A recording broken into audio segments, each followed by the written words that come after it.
Sir, आज मैं इस सदन में ये मांग रखता हूं कि जैसे इंडियन वोटर के पास राइट टू इलेक्ट है, वैसे ही राइट टू रिकॉल भी होना चाहिए। अगर देश का मतदाता अपने नेताओं को हायर कर सकता है तो वो नेताओं को फायर करने की शक्ति भी उसे मिलनी चाहिए। Sir, right to recall is a mechanism that empowers the voters to de elect a नेता representative before the tenure ends if he fails to discharge his or her duty. Sir, हम MP MLA चुनते हैं, उसके बाद अगर वो काम ना करे, अपने वादे भूल जाए, जनता से दूर हो जाए, तो 5 साल तक इंतजार करने के अलावा जनता के पास कोई ताकत नहीं है।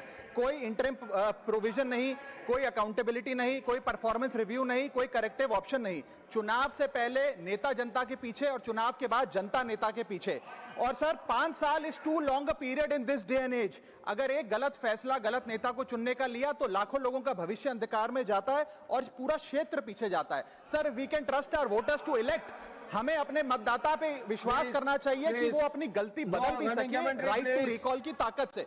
Sir, let me clarify that right to recall is not a weapon against politicians. It is an insurance policy for democracy.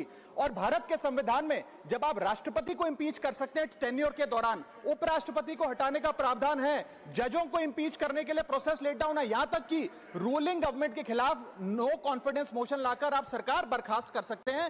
तो एमपी एमएलए अगर आपका नॉन परफॉर्मिंग है तो उसको हटाने के लिए क्यों नहीं राइट टू रिकॉल मतदाता को देना चाहिए।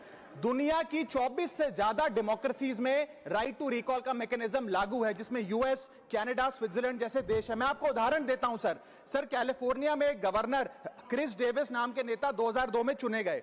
उनके कार्यकाल में मैसिव पावर कट हुए, एनर्जी क्राइसिस हुआ, बजट की मिसमैनेजमेंट और गन शूटिंग की वारदातें हुई। उसके चलते 1.3 मिलियन कंस्टिट्यूएंट्स ने एक पिटीशन साइन करके दी कि इन्हें रिकॉल किया जाए। वहां के चुनाव आयोग ने रिकॉल वोट कराया 7 अक्टूबर 2003 को और 55% मतदाताओं ने वोट किया कि इस नेता को बर्खास्त किया जाए।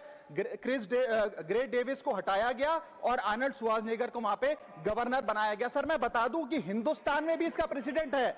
कर्नाटक, मध्य प्रदेश, महाराष्ट्र और राजस्थान में रिकॉल मैकेनिज्म ग्राम पंचायत के स्तर पे लागू है।